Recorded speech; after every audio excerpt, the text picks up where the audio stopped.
Hey everyone, Dan here. Before we get into it, if you enjoy these videos, please hit the like and subscribe button. It helps a lot. And also keep in mind that these are my own thoughts, opinions, and ideas. These are not meant to be, nor should you take them as investment or trading advice in any way, shape, or form. Do your own due diligence, put in the work for yourself, and make your decisions based on that. Enjoy. All right, folks, here we are in the evening of Friday, October 29th. We're going to take a look at Shiba Inu Coin today, SHIB. USD, whatever, however you want to put the ticker symbol in. But I wanted to just give full disclosure here before you get any further into the video. This is going to be a technical analysis. If you're not looking for a chart technical analysis of SHIB, then this is your best chance to eject and go watch a video that you'd rather be watching. But that's all that I'm going to be doing in this video, looking at the daily chart and how the trend looks and some interesting trends that are taking shape and price points. And then I'm going to whittle it down to a couple of other smaller, shorter time frames to see what might be happening in the more near term. Okay, so I've been watching SHIB since basically I put this wedge in here. Now this wedge is a place where you look for a breakout. So I was looking for a big move to come out of here as it approached this. And then obviously I had this level here, which represented previous topping out right here. And then this topping out, which encompassed the wicks. And then these are taken from the more recent price points, and I'll talk about that in a minute. But obviously it made a big move out of this wedge and broke well above, this price point. And so that's when I made my first entries. And since then, it basically had been walking up this upper trend line, which was providing support in yellow, and just continued to get further and further away from it. Now, obviously, the further and further it gets away from it, as folks take new positions, that's taking on, in my opinion, more risk because you're further away from sort of the trend line support, right? And the closer you get to it, the better your potential risk to reward ratio is.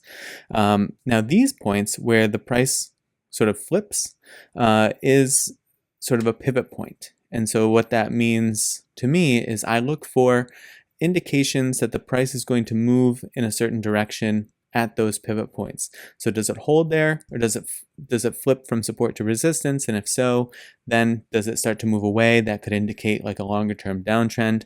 Does it flip from resistance to support? And if so, does it then start to move up away from that trend line, indicating that the bull run is continuing, that sort of thing. Now, the hard thing to the upside is we don't have any more upside to chart, right? So that will probably play a bigger factor in the shorter time frame. We can also put in this here as well, because this is situating on the recent 2 days.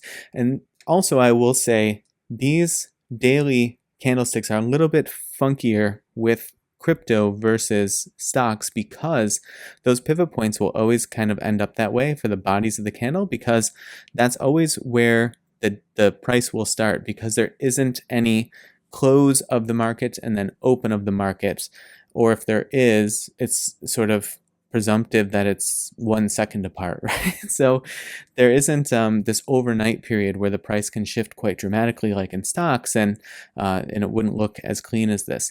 That said, it has been showing to kind of track pretty accurately, and so that's why I've been sort of charting it.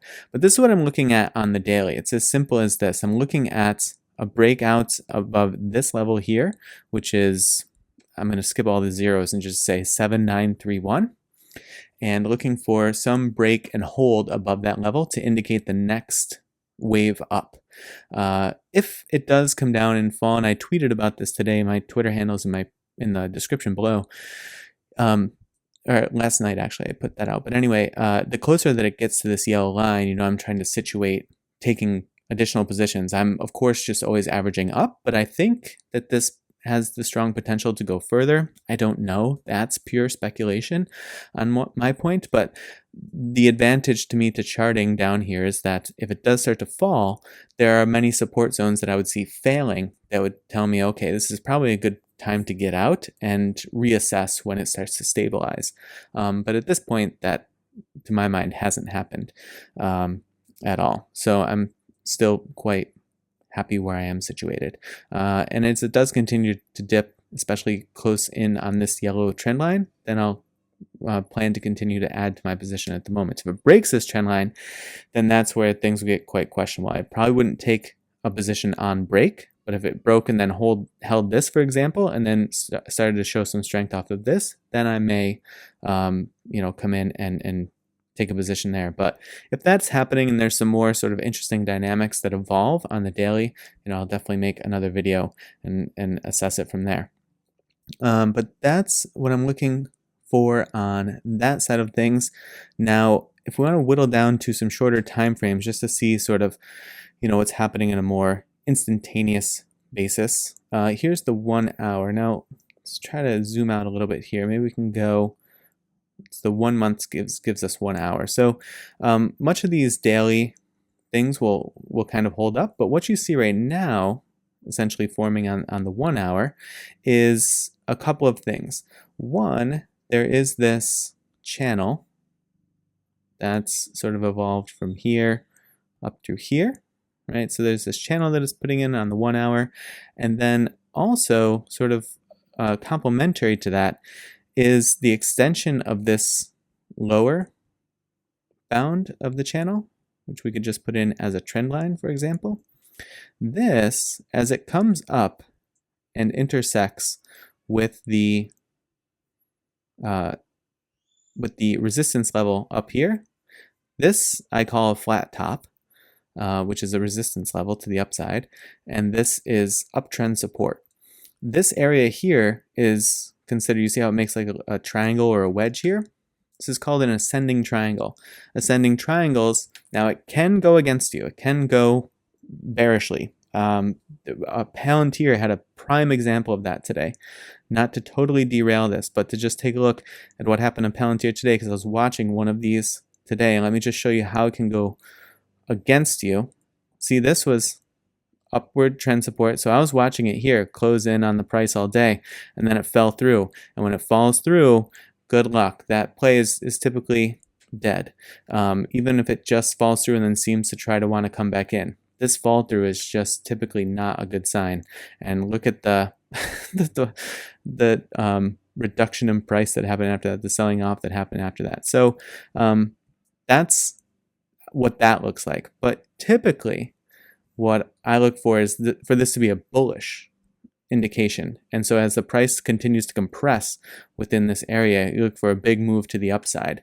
And that's often can signify a really strong move. Now, the things that can throw this off obviously are you have to make sure that the flat top is placed in a correct position. To me, this looks like it's correct positioning. You have resistance that flip to supports. You have resistance here. You have resistance here. Wick resistance there. So it appears as though that's relatively accurate to me. All of these areas are zones too, so nothing is exactly to the penny or the micro penny in this case. But that's the thing that I'd be looking for on the 1 hour to evolve. And then if we whittle it down even further to something like the 10 minutes, and let's see if this will let me zoom out a little bit, because we're not going to get a ton more interesting info. If I go to the 5-day, well, so stick me in the 5-day 5-minute, but that's okay. But similarly, yeah, this doesn't actually change a lot, but this is looking like it's going into the weekend to me in a bullish formation, obviously in an uptrend channel at the moment, and it started that uptrend channel really at about 22.20. So what's that? 10.20 yesterday. So yeah, late last night, it started this channel and has been holding this support. And so I'd be looking for it to kind of hit this ascending triangle and make a big move to the upside. Like I said, just be cautious, beware of the Palantir example. It can fall through. And so if it falls through here, then I'd be very cautious if you are not like a longer term, if you're looking for something shorter term, like that could have short term impact, especially then if it falls through this support area, right? This 6874 should offer some support as well. But if not, then, just be a little bit cautious if, like I said, if you're looking for anything shorter term. For me, I don't really care because I'm mostly focused on this yellow line, and that wouldn't put us down that far if it just fell through this 6874. It wouldn't put us that close to that yellow line. Now we could look at some indicators while we're here, just for good measure, if it's interesting to anyone. But on the MACD side of things, showing some nice strength coming up, bullish crossover at the moment. Had a little head fake there where it looked like it wanted to bearish crossover. You see when it came down here and tested the bottom bound of the channel, and then bounced right back up. So that's put us sort of squarely in the middle of the channel at the moment. On the RSI side of things, sort of fighting with the mid-range. So this happens quite a bit in stocks as well, where using the mid-range as support, like you saw here, allows it to go much, much further in something that has very recently already been overbought. And then it didn't come down quite to oversold, but the fact that it was able to establish over the mid-range gave it the oomph it needed to go higher. So if it can continue to inch away from the midline here, that could give it the kind of buying pressure that it needs to rise through that flat top there. And the EMAs, and this gets tough to look at, so I'm just going to ditch this channel at the moment so we can see what's going on here. But you see them in a nice bullish formation, the 12 on top of the 34, on top of the 50, and holding nice support in these ranges. You see it fell through the 50 here, but was able to get caught on that uptrend support, and that helped develop that. And ever since then, you know, it caught the 50 here, was adding additional support. So it's good to see these confluence of support zones. Like you see the 34 EMA is basically situated on this upper trend line. So there should be pretty solid support there if it needs it. And then this 50 is coming up right on this 6874 support zone as well. So that could offer some additional support if it needs it in a sort of falling situation. Ichimoku cloud. This is a little bit hard to see, or very hard to see, but we have a bullish crossover here. The conversion line crossing above the baseline and holding at the moment. And you know, we have pretty decent support here, but we have pretty thin support as we get really close to this wedge, actually. So that'll be interesting to see if it does kind of fall through this wedge or not. Just because this flips to show, I mean, what would normally be a red, it's just these weird colors because it's crypto, doesn't necessarily mean that it's going to fall there. But the support gets very, very thin there. So it would just be a little bit on the lookout as we get through. This is actually tomorrow, after about, say tomorrow from like 6 in the morning, I guess, until like 6 p.m. at night. It's like that 12-hour span or so. Looks like it could be a little bit sort of weaker on the support side of things. But if it can even get there, because it has this yellow uptrend support to contend with before that. So we'll see what happens. But those are my 2 cents based on the charting side of things. And like I said, this is how I have been making my decisions with my positioning in SHIB. So take it for what you will, and certainly just ideas that I wanted to share.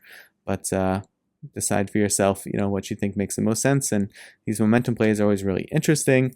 Can be very shocking and unnerving, but that's also why they're fun, right? They're like it's like being in an amusement park. Okay.